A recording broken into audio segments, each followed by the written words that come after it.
Professor Carpenter. I'm so glad I caught you. I wanted to see, do you have anything on you right now? Look, it's not the time, okay, Jared? If you're trying to score some extra credit, come meet me by my office hours. Yeah, sorry, sir, I didn't mean to. Yeah, I guess I'll see you there then. Hey, Jared. Maybe a little discretion next time. You never know who's watching.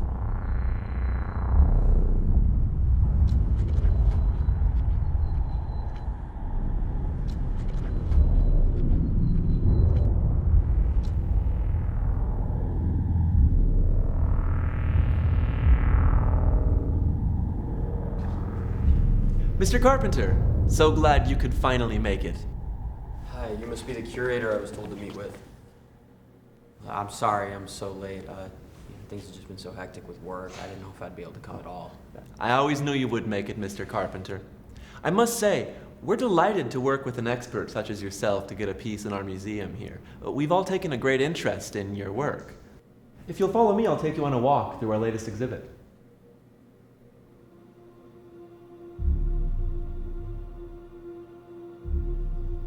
As you can see, this painting was inspired by Edvard Munch's The Scream, though repurposed for the modern era, hence the focus on realism.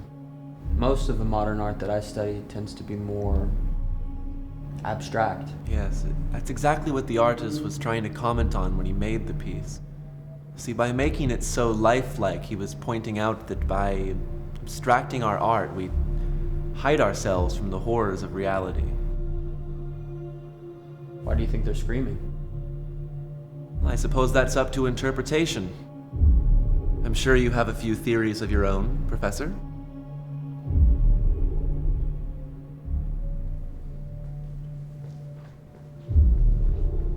This one's morbidly fascinating. What's the story here? Ah, yes. Personal favorite of mine. This painting is titled Don't Leave Me, and as you can see, the subject is a wretched leech that won't leave this poor woman alone. The leech looks so human. It's hard not to pity the poor creature. Actually, I find it quite easy. There's no place in the world for people who prey on the weakness of others. Men, like the leech in this painting, they suck the world dry. I'd go so far as to say it's the job of any decent person in society to rid the world of such despicable animals. Well, I can tell you're very passionate about it. Take great pride in my work, Mr. Carpenter. It's been a pleasure procuring each and every one of these paintings. I do believe they each tell a beautiful story. Well, it is certainly interesting. I'm not quite sure what I think about it yet. This piece, over here. I assume it's about a woman with an overwhelming obsession with wealth, being punished for her ceaseless greed. Quite impressed. That is indeed the story here. I must say, Mr. Carpenter, no one's caught on quite that fast in ages. Ages? Is this not a new exhibit?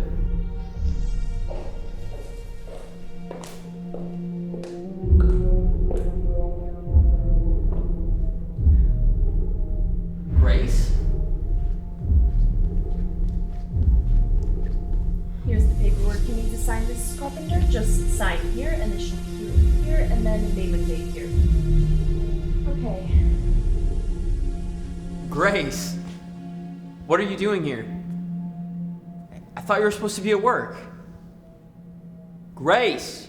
Your wife can't hear you, Professor. What's that she's signing? No one will know about this, right? Don't worry, Mrs. Carpenter. Discretion in matters like this is very important. Here it is. The final painting. Mr. Carpenter, what do you see? I can't move. Why can't I move? Do you remember a young man that came into one of your classrooms recently? His name was Samuel Forster. Yes. Vaguely. He was one of your frequent clients. That is until he overdosed. You do recall that. I didn't mean for anything like that to happen. You traded a life for money, Mr. Carpenter. Now, you can finally repay your debt. Look, I just needed the money, all right? Your portrait awaits.